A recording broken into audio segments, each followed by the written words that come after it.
ग्रामीण क्षमता news channel से आज हमारी टीम रजेगांव में फिर से पहुंची है और ये हम बैनर देख रहे हैं। यहाँ पर बैनर लगे हुए हैं। धीरे धीरे अब यहाँ का चुनाव एक अच्छा मोड़ ले रहा है। ग्राम विकास युवा परिवर्तन चैनल रजेगांव, ग्राम पंचायत रजेगांव का जो चुनाव है 2022 का, तो एक उम्मीदवार है कटरे शक्ति कुमार ओमकार लाल और इनके साथ इनकी बॉडी भी खड़ी है। तो हम ये जो सरपंच पद के लिए उम्मीदवार खड़े हैं उनके साथ चर्चा करेंगे। तो सरपंच साहब, ये भावी सरपंच बनने के लिए बनने जा रहे हैं, आइए इधर। क्या नाम है आपका? शक्ति कटरे। तो आप चुनाव में खड़े हैं? हाँ, सब दोस्तों भाई ने बोले हैं इस बार परिवर्तन करना है, इसलिए खड़े हो रहे हैं। अच्छा, तो पैनल का नाम क्या रखे अपने? युवा ग्राम विकास परिवर्तन पैनल रजेगांव। अच्छा, तो कितने खड़े आपके? हमारे लोग थे टोटल 7-8, कुछ प्रेशर में दबे, किसी का फॉर्म कटा, तो अभी बचे हम 4 लोग। तो 3 मेंबर है हमारे। वार्ड नंबर 1 में 1 है, वार्ड नंबर 2 में 2 है और वार्ड नंबर 3 में मैं अकेला ही बच गया। अच्छा, हाँ। तो आपके सहयोगी साथी लोगों का क्या रिस्पांस मिल रहा है आपको? रिस्पांस अच्छा मिल रहा है। इस बार परिवर्तन करेंगे बोलते हैं, क्योंकि अपने गांव के जो विकास कार्य देखते हुए किसी का नाम लेके टिप्पणी नहीं करना है हमें। कार्यकाल सबको पता है किसने क्या किया है। उस मुद्दे को मद्देनजर रखते हुए अब सब युवा की सहमति से हमने ये पैनल खड़ी किए है और ये पैनल अभी लड़ रही है। तो मैं आपको खुल के बोलना है कि जैसे आप इस चुनाव में खड़े हुए, तो आपका मकसद बताना है कि आप क्यों खड़े हुए इस चुनाव में, आपकी क्या जरूरत पड़ रही है यहाँ रजेगांव में? जरूरत है ना, जो अपने गांव में कार्य हो रहे हैं वो कार्य सही नहीं हो रहे। हमारे गांव में पानी की समस्या हो रही है। हमारे गांव में युवाओं को खेलने के लिए क्रीड़ा संकुल ग्राउंड नहीं है। बच्चे जो अपनी महिलाएं लड़कियां जो है उनको पढ़ने की लाइब्रेरी नहीं है। अच्छा, इस वजह से हमारे गाँव में कुछ ना कुछ नई पहल करना है हमको। बिल्कुल। हाँ, तो आपके साथ चुनाव लड़ने वाले कुछ मेंबर पंच लोग खड़े हैं यहाँ पर? हाँ है ना, एक कुंजाम जी है। अच्छा, तो आपसे और क्लियर कर लेते थोड़ा सा। जैसे जो फंड आता है ग्राम पंचायत को, ऐसी बहुत सी योजना है ग्राम पंचायत में, कई प्रकार के फंड आते हैं, है ना। जैसे एक शासन के तरफ से जो वित्त आयोग का है, अभी 15 आयोग का जो आ रहा है फंड, 14 आयोग का। तो इसके पहले ऐसा लगा कि वो फंड का उपयोग हुआ है, भ्रष्टाचार रहा है इसमें? देखिए, हमारे गांव में इतने सारे बिल फटे हुए हैं जिनका अभी भी कार्य पूरा नहीं हुआ है। बिल मार के हो गया पर कार्य पूरे अधूरे हैं। अच्छा जी, बिल्कुल। तो आप आपके गाँव की जो जनता है, जो मतदाता है, तो उनसे क्या बोलना चाहेंगे आप? उनसे यही बोलना है कि कार्य तो सबका दिख रहे हैं, आप लोग क्या कर रहे हैं क्या नहीं। बिल मार रहे, कार्य कुछ कर नहीं रहे हैं। कुछ लोग क्या है खुल के सामने नहीं आना चाहते हैं, कुछ लोग किसी से डर रहे हैं। पर हम लोगों ने सारे ग्रुप में डाले कि इतने इतने काम हुए, इतना इतना बिल हुआ है, तो बहुत लोगों ने देखे भी है और वो समझ भी रहे कि यार कुछ गलत हो रहा है करके। अच्छा, ये पुराने यहाँ के माजी उप सरपंच हैं, जो आपके गांव में हर घर से मकान टैक्स लिया जाता है।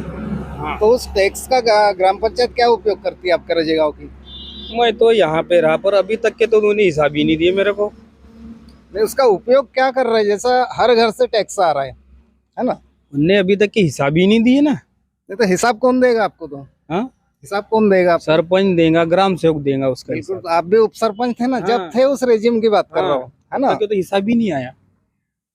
यही कमियां होती है हमारे जो उम्मीदवार खड़े तो हो जाते, चुनाव लड़ते, आप बिल्कुल डट के उनसे हर हिसाब मांग सकते हैं, आपको अधिकार था पूरा। तो आपने अधिकार क्यों नहीं, अपना अधिकार का उपयोग क्यों नहीं किया? जब मैंने पूछा तो मेरे को बता ही नहीं गया है। अच्छा, उसमें ये तो ऑब्जेक्शन वाली बात है गुरु। आप जैसे नए पंच के लिए खड़े हैं, क्या नाम है आपका? भुवनलाल वंजारी। तो आप जीतने के बाद ऐसा ही तो जवाब नहीं देंगे जैसा कुंजाम साहब ने जवाब दिया है कि मेरे को सरपंच ने नहीं बताया, सचिव ने नहीं बताया। तो उस टाइम में आप क्या करेंगे वहाँ पर? जैसी स्थिति रहेगी उस हिसाब से उनसे सवाल जवाब वहीं पे किया जाएगा। बिल्कुल। और उनसे पूछा जाएगा कि क्यों नहीं बताया जा रहा है। तो आपके ख्याल से जो टैक्स देते हैं सभी लोग, मकान टैक्स, उसका उपयोग क्या होना चाहिए? ग्राम पंचायत ने उसका यूज कैसे करना चाहिए? गांव के कुछ छोटे मोटे काम बिगड़े हो वहाँ पे लगाने को चाहिए। अच्छा, तो वो लगाते नहीं। आप भी खड़े हैं? क्या नाम है आपका? मेरा राजकुमार गुलाब कुंजा। तो आप जैसे ग्राम पंचायत में जाते हैं चुन के, तो सबसे पहला तो यही मेरा सवाल है आज का कि जो टैक्स दे रही जनता, तो उनके लिए आप क्या करना चाहेंगे? उस टैक्स का उपयोग क्या होना चाहिए? जो अगर गांव का जो पैसा आता है जो टैक्स का, वो हम गांव के काम के लिए यूज करेंगे हम लोग। बिल्कुल उसी के लिए। जैसे हम लोग उदाहरण के तौर पे समझ लें, बाउंड्री वॉल कंपाउंड वॉल नहीं है ग्राम पंचायत के पास में, तो कंपाउंड वॉल के लिए हो गया। बच्चों के लिए समझ लो व्यायामशाला नहीं थी छोटे वाली, जो छोटे बच्चे जो खेलते हैं, हाँ उसी के लिए यूज करेंगे, स्कूल में इसके लिए यूज करेंगे हम लोग। यानी आपने सर एकदम ठान लिया है कि गांव का विकास करना ही है, नहीं गाँव का इसलिए विकास, आप ग्राउंड में उतरे हैं। हाँ सर ये इस बात सही है, हम गांव का विकास करना चाहते हैं। अगर आप थोड़े 2 मिनट पहले यहाँ से आप शौचालय गए थे, शौचालय की हालत क्या थी आपने देखे हो ना, ग्राम पंचायत की शौचालय तो कैसी होना चाहिए आप बताओ। अभी ऐसी शौचालय है यहाँ की कि वहाँ जाके 2 मिनट खड़ा रहना मुश्किल है। 2 ब्लॉक है, एक तो बहुत गंदा हो गया और दूसरा तो यहाँ क्या पानी की व्यवस्था नहीं किया। और ये सरपंच मेंबर लोग कहाँ जाते हैं, उनके लिए अंदर बना हुआ है क्या? हाँ सर उनके लिए एकदम स्पेशल बना हुआ, आप समझ लो, ये समझ लो गवर्नमेंट की, समझ लो ग्राम पंचायत की शौचालय। और वो देखो सर उधर आपको दिख रही होंगी रोड के किनारे, वो यानी समझ लो वहाँ पे गिनती के लोग आते होंगे, बोले तो जो दुकानदार है, चलो ठीक है उनके लिए बनाया गया, पर वहाँ पे टाइल्स से लेके हर चीज सुविधा है। और समझ लो ये समझ लो गवर्नमेंट की जो शौचालय, यहाँ पे टाइल्स नहीं है, कुछ नहीं, आपने देख चुके हो कितना गंदा और कितना भद्दा दिख रहा है। आप अगर मान लेते कि आप चुन के वहाँ चले जाते हैं तो आप भी एक अच्छा वाला जो बाथरूम है यूज करेंगे और जनता के लिए ऐसा ही छोड़ नहीं देंगे? सर ये गलत है सर। जैसे वो रोटी खाएंगे ना कच्ची रोटी, हम भी वही कच्ची रोटी खाएंगे। ये नहीं कि अपने के लिए अलग से रोटी बनाएंगे, पुलाव वगैरह बनाएंगे, नहीं, जैसा देश वैसा बेस। और कौन पंच साहब है कोई? तो ये खड़े कुछ है ना, आप लोगों का वोट आ गया क्या? वोट आया आपका? नहीं। आपका वोट आ गया? नहीं आया? आपका भी वोट नहीं आया? अगर वोट आ जाता तो क्या करते आप? वोट का इस्तेमाल क्या उद्देश्य से करोगे आप? गांव के समझ लो जो गांव के लिए कुछ करना चाहते हैं उन्हीं को वोट देंगे। तो अभी वोट आना बाकी है आपका। अभी जो चुनाव लड़ रहे हैं आपके रजे गाँव में, तो हर पार्टी लड़ रही लगभग, है ना? तो सबसे पहले तो आप अपना नाम बताएंगे। मेरा नाम करण सुनील मानेकर। तो अभी यहाँ जो ये जो हम खड़े हैं बैनर के बाजू में, ये युवा परिवर्तन पैनल करके है। ग्राम विकास युवा परिवर्तन पैनल। हाँ बिल्कुल। तो इसमें जितने भी मेंबर खड़े हैं, है ना, सरपंच पद के लिए खड़े हैं, तो इनमें आपको क्या योग्यता लग रही है? गांव के लिए क्या कर सकते हैं लोग? ये सुशिक्षित है और सुशिक्षित होने के कारण ये गांव का विकास 100% कर सकते हैं। बिल्कुल। हाँ, और हम यही चाहते हैं कि युवा वर्ग जो है वो आगे आए और गांव का विकास करे। तो ये जो सरपंच के लिए आप जो खड़े हैं, ये आपको पसंद है? बिल्कुल, यानी योग्यता लग रही है? हाँ, योग्यता लग रही है। अच्छा अच्छा। तो चुनाव कब का है, किस तारीख का है? 18 तारीख का है, 18 दिसंबर संडे को। दिसंबर का है। यस। तो आप एक इस गांव के नागरिक हैं, है ना, और एक मतदाता भी हैं, जागरूक मतदाता में आते हैं, तो इनके लिए जनता से अपील करेंगे क्या? नहीं कर सकते? इनको वोट मांग सकते हैं इनके लिए आप? हाँ मांगेंगे, जरूर मांगेंगे। बिल्कुल। तो जनता से एक निवेदन कर दीजिए। हाँ, हम जनता से निवेदन करते हैं कि हमारे युवा ग्राम विकास युवा परिवर्तन पैनल, इनको वोट कीजिए और प्रचंड बहुमतों से विजय बनाइए। ग्राम पंचायत रजे गांव के चुनाव में पूरे नवयुवक लोगों की एकदम जबरदस्त टीम खड़ी है। ऐसा लग रहा है हमको कि ये क्रिकेट टीम है या फुटबॉल टीम है। तो हम इससे ये जानेंगे फिर से कि ये लोग जीतने के बाद जो रजे गांव का मैच होगा, है ना, रजे गांव के विकास के लिए मैच होगा, तो उसके लिए यानी क्या ताकत लगा सकते हैं आप लोग? तो आप यानी क्या क्या आपको जैसे इस गांव के लिए नहीं हुआ है जो होना चाहिए, ऐसा क्या बोलना चाहेंगे आप? सर मैं सबसे पहले तो सभी युवाओं को बोलूंगा कि मेरे साथ में आप साल्वेट प्लांट चलिए, क्योंकि हमारे गांव में इतना बड़ा प्लांट बन रहा है 32 करोड़ के लागत से। हाँ। यहाँ रजेगांव के युवा क्यों नहीं ले रहे हो? वो रीजन पूछना है, वो हमें रीजन और प्रॉब्लम बताएगा। उसके बाद में सर हमारे गांव में क्रिकेट खेलने के लिए बच्चों को कुछ कार्यक्रम के लेना है, तो हमारे गांव में ग्राउंड है ही नहीं है। हाँ। तो ग्राउंड के लिए अपन लेटर डालना है और ग्राउंड पहले क्लियर करवाना है। तो यहाँ के हॉस्पिटल की क्या पोजीशन है? सर यहाँ हॉस्पिटल में संडे के दिन डॉक्टर नहीं रहते। उस दिन हम 4-5 भाई लोग गए थे, वो अर्जी भी लगाए हैं गोंदिया में, मोहबे साहब से बात भी की हम लोगों ने।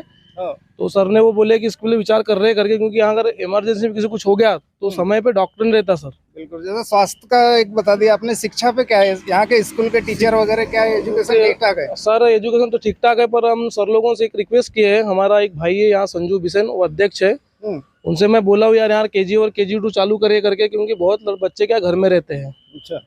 तो वो भी एक तो शिक्षा के माध्यम से वहाँ अपने को चालू करना है सबसे पहले। ये साल्वेंट प्लान आपके ग्राम पंचायत क्षेत्र में खुला है क्या बाहर? सर ग्राम पंचायत क्षेत्र में खुला है, पर उसका कहना है कि मेरे को रजेगांव के लोग नहीं लेना है। तो उसको अभी हम जाके पूछेंगे कि सर क्यों नहीं लेना चाहते आप? तो जैसे NOC तो पहले लिया होगा आपके पंचायत से, तो NOC में सरपंच मेंबर एक कंडीशन डाल सकते थे कि 10% या 20% मेरे गांव के लोगों को लेना पड़ेगा, है ना? तो NOC में कितना पैसा दिया होगा? NOC में तो हम अंदाज बता नहीं सकते, पर मोटी ही रकम ली होंगी। जब 32 करोड़ का प्रोजेक्ट है तो इनके करारनामे पे क्या लिखा हुआ है वो अपने को देखना पड़ेगा।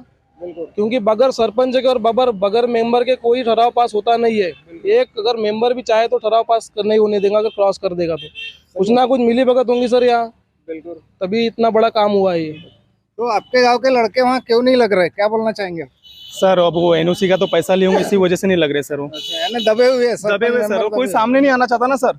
मेन बात, हर कोई किसी पार्टी से जुड़ा हुआ है। फिर आपके गांव के बेरोजगार लड़कों का क्या होगा फिर?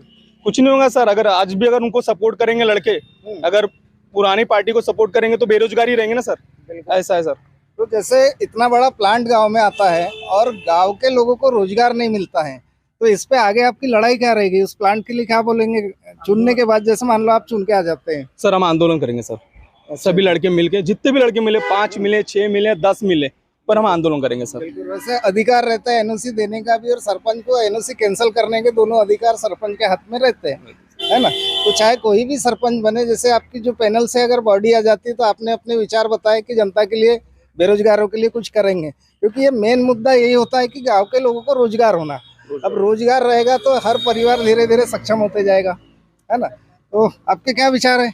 सर कुछ ही विचार तो बहुत है, और यहाँ बताते जाऊंगा तो रात हो जाएंगी सर। यहाँ शॉर्टकट में कुछ शॉर्टकट में इतने विचार है। सबसे पहले सर ने बताया, हमारे सरपंच साहब उम्मीदवार ने, क्रिकेट खेलने के लिए कोई भी, मतलब कौन भी गेम खेलने के लिए कोई ग्राउंड नहीं है यहाँ पर। ग्राउंड था वहाँ पर भी अभी बात सुनने में आई कि वहाँ पर सोसाइटी का एक गोडाउन बनाने वाले हैं। अब वो गोडाउन बन जाएंगे तो सर आखिर एक ठोसा हमारे गाँव में, वहाँ गैया कहाँ खिलाएंगे फिर? बिल्कुल, ये भी मुद्दे की बात है आपकी। एक है, उनको भी अब सर, वो भी है बुजुर्ग ही लोग है, हमारे काका बाबा लोग है, उनको भी वो समझना चाहिए कि हम खड़े हुए हैं यहाँ पर, कुछ आवाज उठाने के लिए खड़े हुए हैं। ऐसा ये नहीं कि सर हमने कि अपने को पार्टी यहाँ पर सत्ता होना, पैसा पूसा कमाने के लिए नहीं है, हमारे को कुछ गांव का विकास करना है। इसलिए सर आप भी बाथरूम गए थे सर, आपने भी देखे हमारे गाँव की कंडीशन कैसी है। बहुत ही गंदा बाथरूम है, आपको बताया भी नहीं, आप ही गए थे। तो वो बाथरूम का हमने जो वीडियो लाए, ये आपके वीडियो में उसको चलाएंगे, हम दिखाएंगे कि छोटा सा मुद्दा है मेरा। भैया कैमरा इधर करिए। हमारे गांव में मेमोरियन समाज सर छोटा सा है, 40-50 घरों का है। वहाँ पे उनका कब्रस्तान है, आज भी उसका नाम मरघट है सर। वहाँ पे ना सेट लगा हुआ है, ना हैंडपंप है। अगर कोई भी अगर वहाँ व्यक्ति की मृत्यु होती है तो कोई ना कोई गड्ढा खोदता है, उसको पीने के लिए पानी नहीं है।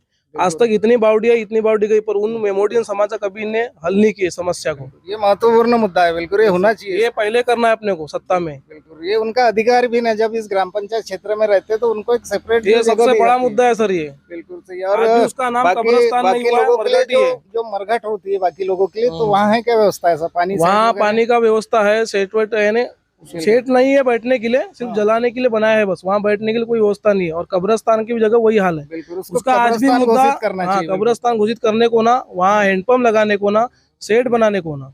बिल्कुल।